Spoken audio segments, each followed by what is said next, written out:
Hello and welcome to Speaking Creatively, in conjunction with I Am, or indie author Merseyside and beyond.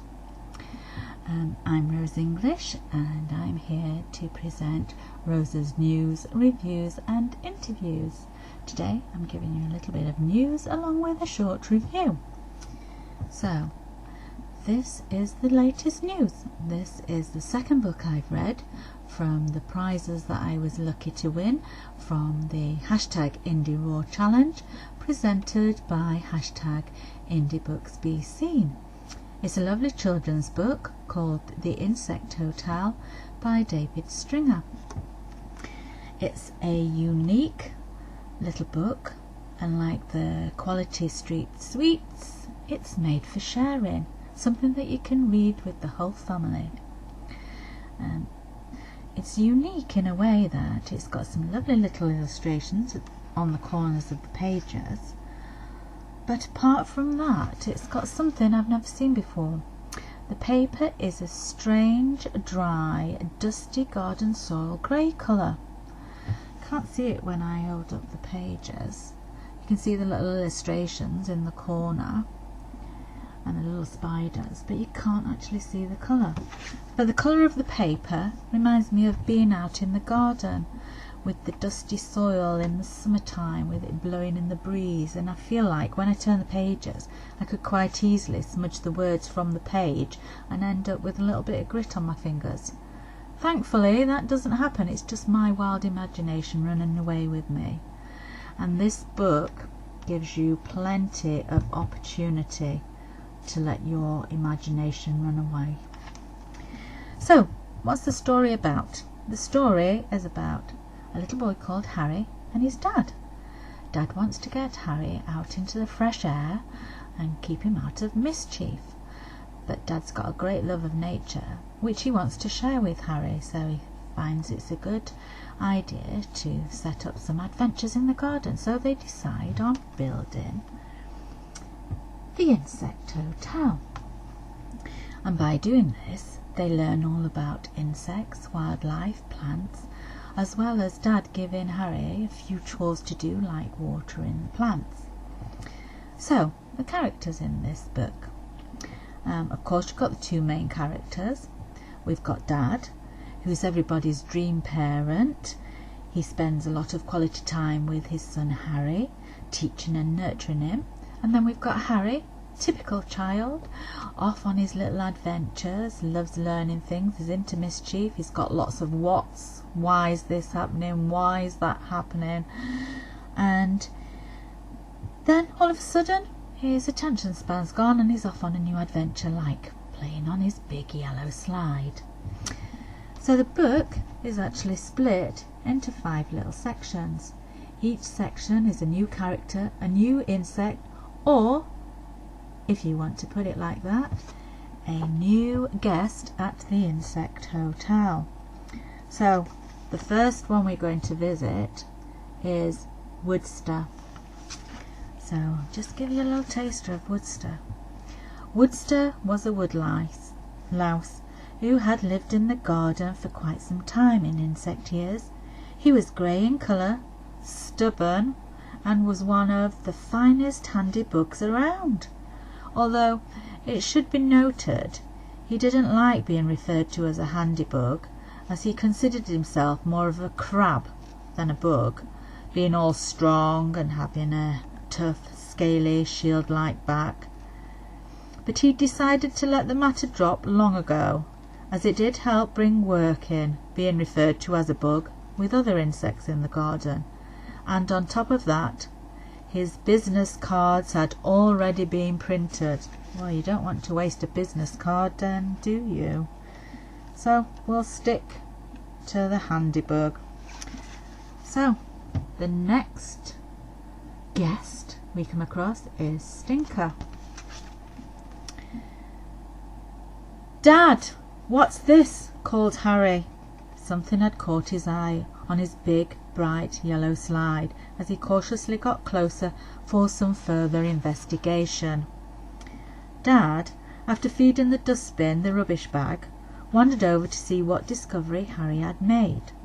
Was it a dropped crisp packet, a lonely and lost sock, or a discarded lollipop stick, he wondered. "Wow," said Dad in surprised amazement, at not only finding something which didn't need picking up and returning to the dustbin, but was also something he hadn't seen for quite some time. Perched nervously on Harry's slide was a lovely light green coloured, flat and shield-like shaped bug. "This, Harry, is what's known as a green shield bug. Isn't it lovely?" Harry wasn't so sure he'd call it lovely, as he carefully looked it over with a wrinkled nose. "A what? What is it?" "It's a green shield bug. Just look at the beautiful green colour on its back," said Dad enthusiastically, as he slowly reached out with a small piece of wood to encourage the bug to step onto it. "There's nothing to worry about, Harry. He's quite harmless, although I think he's played quite enough on your slide for one day." Dad started walking slowly towards the back of the garden, carefully balancing Harry's new discovery on the piece of wood. "What you doing, Dad?" quizzed Harry, following slowly behind. "I'm taking our friend here back to the insect hotel. I think he still needs his rest. If you want to know why he's called Stinker, then I suggest you either download yourself a little copy or go out and buy The Insect Hotel. It is worth reading. So, chapter number 3 is Curly Whirly. I like this Curly Whirly. It's exciting. So, Curly Whirly was a young, energetic and carefree snail. He loved the outdoors, having a good explore and meeting new bugs, but his main passion, well, that was thrill-seeking. Curly Whirly's favourite activities included web jumping, rock sliming and shell blading, of which he was the garden's current world champion. Today, Curly Whirly was practising for a big garden-wide shell blading race. His shell was nicely cleaned, waxed and polished, with his chocolate-coloured Go Faster stripes shimmering in the bright sunlight.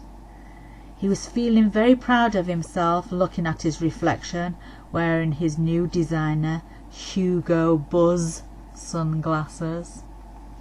I wonder if he's still going to be the fastest in the garden. Have to get the book to find out. So, chapter 4 and my favourite, Conundrum and Nutmeg. So, Conundrum and Nutmeg. Yeah, weird names for arachnids. I can't even say it, look at that. Arachnids, spiders. But spiders have come a long way since Incy Wincy and his water spout, because these two style gurus want to come into the hotel and redecorate.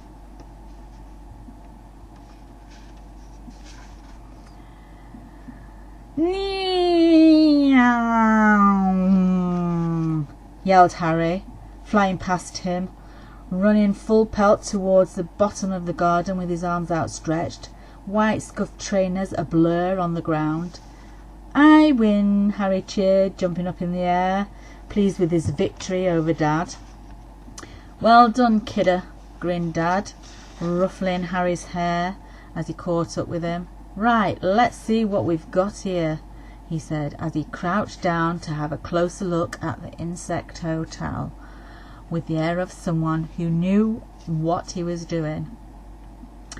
Harry, watching his dad carefully, copied his dad's crouching in the position, hand on chin and thoughtful, peering, looking towards the hotel. Little gnats flew about, some ants could be seen rushing about in various directions, and a local hoverfly suspiciously watched them from a distance. Someone's being busy," said Dad. Harry looked at him curiously. Pointing towards the first floor of the hotel, Dad said, "Look, can you see all the little bits of webs everywhere?" Harry nodded. "Looks like the spiders staying over have started redecorating our hotel. There's long webs draped all over the first floor, and some more tucked around the back." Then, as they both stood up in unison, Dad asked with a smile, "Did you say they could?" "Nope," Harry quickly replied.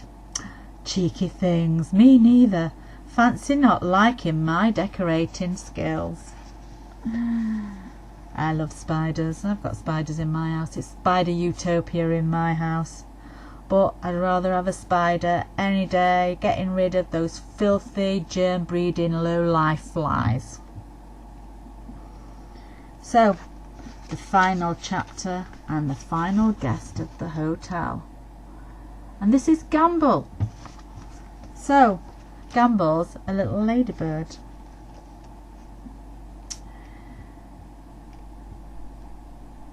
Gamble got his name jokingly after, from his point of view, a rather rough game of roulette, which involved some big frogs throwing him around like a dice, which unfortunately for Gamble lasted quite a while. The frogs, not being too bright, didn't realise the number of dots on his back always stayed the same, so lucky, or unlucky for Gamble, number 7 kept repeating over and over again, and the more they threw him, this pleased the frogs no end. Gamble, however, wasn't as pleased, and was also a strange-looking black and blue coloured ladybird for quite a while afterwards. Strangely enough, from then on, Gamble always avoided frogs, as well as spiders, because they mocked and teased him for what happened. Poor little thing, getting knocked about like that. So, that was a little taster of the book. At the end of the book, the author gives you a little insight on how the insect hotel was constructed, with no costs involved whatsoever. I found this book fun and engaging, a book so exciting that it's great to share with the whole family. It's encouraging and it gives you a lot to think about and educates in the ways of the garden and the insect lives, and all these activities, of course, being out in your own garden, are free, no extra costs. I hope he's going to do a follow-up book. At the end of the book, David Stringer does mention that there is the opportunity to expand the insect hotel, maybe put a swimming pool in and things like that. So very, very highly recommended, and I hope you pick it up and share it with your family because it's most enjoyable. I've been Rose English, and thank you for listening. Happy reading.